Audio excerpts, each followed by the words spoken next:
Hi, இது உங்களுக்கான வீடியோவா கண்டிப்பாக இருக்கும். இந்த வீடியோவில் நம்ம எதை பற்றி பார்க்க போகிறோம் அப்படின்னா, ஓவுலேஷன் டே எப்படி கால்குலேட் பண்ணலாம், ரெகுலர் பீரியடாக இருக்கிறவங்களுக்கும் இர்ரெகுலர் பீரியடாக இருக்கிறவங்களுக்கும் என்ன மாதிரியான மெத்தடில் ஓவுலேஷன் டே கால்குலேட் பண்ணால் நம்மளால் ஈஸியாக கன்சீவ் ஆக முடியும்.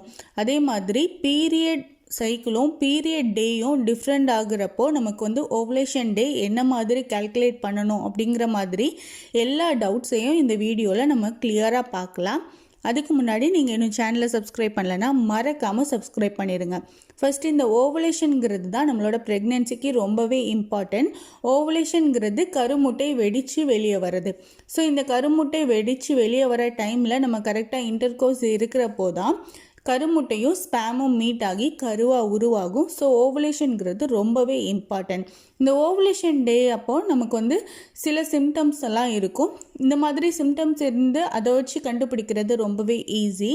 இல்லை உங்களுக்கு சிம்டம்ஸ் எதுவுமே இல்லை அப்படிங்கிறப்போ நம்ம ஒரு மெத்தட் மூலமாக ஒரு டேஸை கால்குலேட் பண்ணுறது மூலமாக நம்ம எப்படி ரெகுலர் பீரியடும் இல்லை இர்ரெகுலர் பீரியட் இருக்கிறவங்களுக்கும் ஓவுலேஷன் கண்டுபிடிக்கலாம் அப்படிங்கிறத பார்க்கலாம். First regular period. இந்த ரெகுலர் பீரியடில் நான் 2 கேட்டகரி சொல்கிறேன். 28 டேஸ்க்கு ஒன்ஸ் வந்துடும், இன்னொன்று 30 டேஸ்க்கு ஒன்ஸ் வந்துடும். இந்த மாதிரி இருக்கிறவங்களுக்கு அவங்களோட ஓவுலேஷன் டே எப்படி கால்குலேட் பண்ணலாம் அப்படின்னா, ஃபார் எக்ஸாம்பிள் உங்களுக்கு 28 டேஸ் பீரியட் சைக்கிள்ங்கிறது என்ன அப்படின்னா, ஒவ்வொரு மாதத்துக்கும் உங்களுக்கு எவ்வளோ டேஸ்க்கு ஒரு நாள் உங்களுக்கு பீரியட் வருதோ அதுதான் உங்களோட பீரியட் சைக்கிள். இந்த பீரியட் சைக்கிள் மேக்ஸிமம் உங்களோட லாஸ்ட்டு 3 மந்த்ஸில் சேம் டேட்டில் வந்திருக்க மாதிரி பார்த்துக்கோங்க. இது உங்களோட பீரியட் சைக்கிளாக எடுக்கிறப்போ இன்னும் ரொம்ப எஃபெக்டிவாக இருக்கும். ஸோ உங்களுக்கு 28 டேஸ்க்கு ஒன்ஸ் பீரியட் வந்துருச்சு வருது அப்படின்னா உங்களோட ஓவுலேஷன் டே எப்போ இருக்கும் அப்படின்னா உங்களோட பீரியட் சைக்கிளோட மிடில், அதாவது 28 டேஸில் பாதி 14. அப்போ உங்களோட ஓவுலேஷன் டே 14th டேயாக இருக்கலாம். அதே மாதிரி உங்களுக்கு 30 டேஸ் ஒன்ஸ் வரும் அப்படின்னா உங்களோட ஓவுலேஷன் டேட் உங்களுக்கு 15th டேயாக இருக்கலாம்.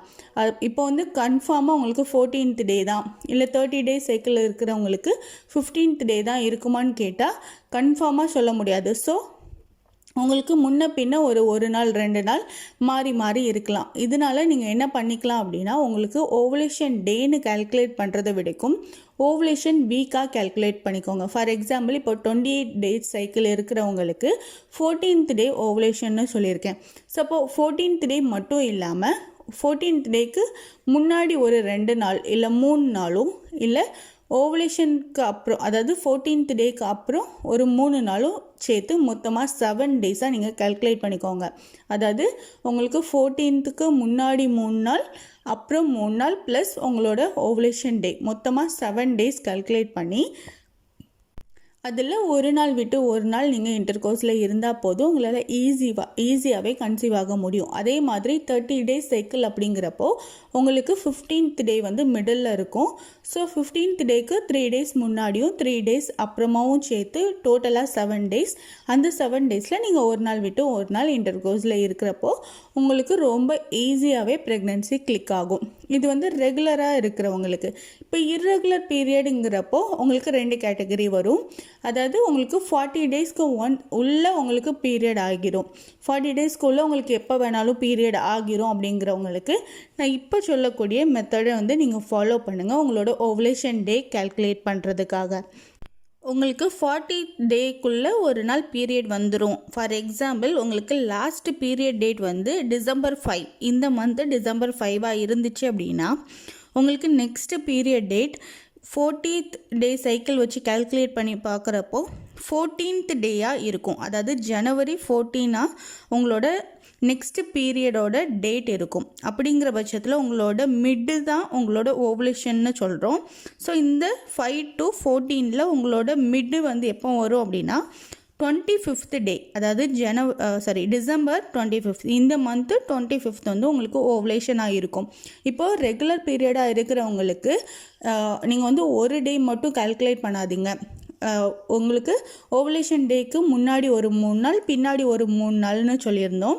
இது இர்ரெகுலராக இருக்கிறதுனால முன்னாடி ஒரு 6 டேஸ், ஆஃப்டரில் ஒரு 6 டேஸ் நீங்கள் எடுத்துக்கோங்க. அதாவது டோட்டலாக உங்களுக்கு 13 டேஸ் வரும்.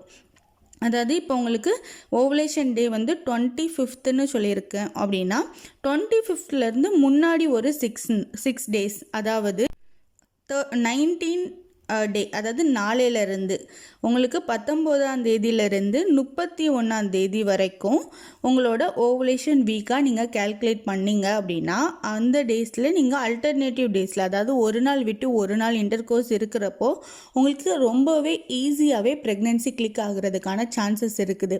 எதுக்கு நம்ம இவ்வளோ டேஸ் அப்படிங்கிறப்போ, இப்போ இர்ரெகுலர் பீரியடாக இருக்கிறவங்களுக்கு நம்ம கன்ஃபார்மாக சொல்ல முடியாது இந்த டேயில் தான் உங்களுக்கு வந்து ஓவலேஷன் நடக்கும் அப்படிங்கிற மாதிரி. இப்போ இரெகுலராக இருக்கிறவங்களுக்கு சிம்டம்ஸ் வச்சு கூட ரொம்ப ஈஸியாக நம்மளால் கண்டுபிடிக்க முடியாது. அதனால தான் கொஞ்சம் லாங் டேஸ் எடுத்திருக்கோம். இந்த லாங் டேஸில் கண்டிப்பாக உங்களுக்கு ஒரு நாள் ஓவலேஷன் டேயாக இருக்கும்.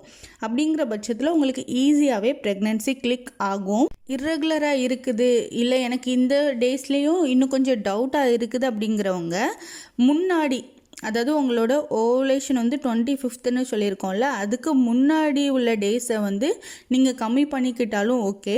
ஆனால் அதுக்கப்புறம் இருக்கக்கூடிய அந்த 6 டேஸை வந்து நீங்கள் கம்மி பண்ணாதீங்க. அது கூட போக நீங்கள் எக்ஸ்ட்ரா கூட ஒரு 2 to 3 டேஸ் எடுத்துக்கலாம். அதாவது 31 வரைக்கும் நீங்கள் வந்து உங்களோட ஓவலேஷன் வீக்காக கேல்குலேட் பண்ணியிருக்கீங்க அப்படின்னா கூட ஒரு 4 டேஸ் வரைக்கும், அதாவது Jan 1, 2, 3, 4 வரைக்குமே நீங்கள் வந்து உங்களோட ஓவலேஷன் வீக்கில் அடிஷ்னலாக கேல்குலேட் பண்ணிக்கலாமே தவிர கம்மி பண்ணாதீங்க. ஏன்னா இர்ரெகுலராக இருக்கிறவங்களுக்கு மோஸ்ட்லி கொஞ்சம் லேட்டாக தான் உங்களோட ஓவலேஷன் வந்து இருக்கும்.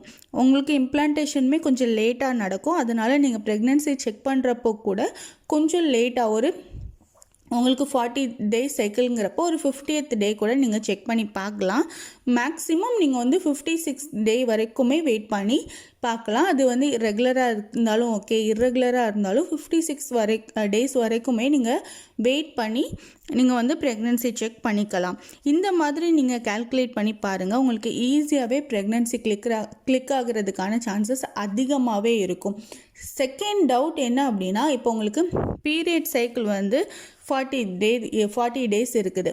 ஆனால் உங்களுக்கு பீரியட் வந்து 35th டேயே வந்துருச்சு. இந்த மாதிரி உங்களுக்கு மாறி மாறி இருக்குது. என்னால் ஓவலேஷன் டே கேல்குலேட் பண்ண முடியல. அப்போ எந்த டேலேருந்து நான் எடுத்தோம் அப்படின்னா ஓவலேஷன் டே வந்து என்னால் கேல்குலேட் பண்ண முடியும் அப்படிங்கிற மாதிரி டவுட்ஸ் கேட்குறீங்க. இதுக்கு ரொம்ப ஈஸியான வே என்ன அப்படின்னா, நீங்கள் வந்து பீரியட் சைக்கிளை எப்படி கேல்குலேட் பண்ணுங்கள் அப்படின்னா, உங்களுக்கு பீரியட் டே வந்த டேலேருந்து 40 டே அப்படின்னு கேல்குலேட் பண்ணுங்கள். அப்போ உங்களுக்கு இன்னும் ஈஸியாக இருக்கும். நீங்கள் வந்து நார்மலாக இப்போ உங்களுக்கு 40 டே, அதே மாதிரி 5th வந்து உங்களுக்கு லாஸ்ட் பீரியட் ஆகியிருக்கணும். ஆனால் உங்களுக்கு 5th டே ஆகாமல் டிசம்பர் 1 ஆகிருச்சு அப்படின்னா கூட நீங்கள் டிசம்பர் 1லேருந்து 40 டேஸ் வந்து உங்களோட பீரியட் சைக்கிளை கேல்குலேட் பண்ணி நீங்கள் அந்த டேயில் உங்களோட மிட்டை எடுத்து அதோட ஓவலேஷன் வீக்கை கேல்குலேட் பண்ணுங்கள். இந்த மாதிரி நீங்கள் கேல்குலேட் பண்ணுறப்போ இன்னும் உங்களுக்கு கிளியராக உங்களோட ஓவலேஷன் டே கேல்குலேட் பண்ண முடியும். கூடவே சிம்டம்ஸும் இருக்குதா, வாய்ட் டிஸ்சார்ஜ் இருக்குதான்னு கூட நீங்கள் கொஞ்சம் செக் பண்ணி பாருங்கள். இது ரொம்பவே ஹெல்ப்ஃபுல்லாக இருக்கும். ஸோ இந்த மாதிரி யூஸ்ஃபுல்லான இன்ஃபர்மேஷன் தெரிஞ்சுக்க சேனலை லைக் பண்ணுங்கள், ஷேர் பண்ணுங்கள் அண்ட் சப்ஸ்கிரைப் பண்ணுங்கள்.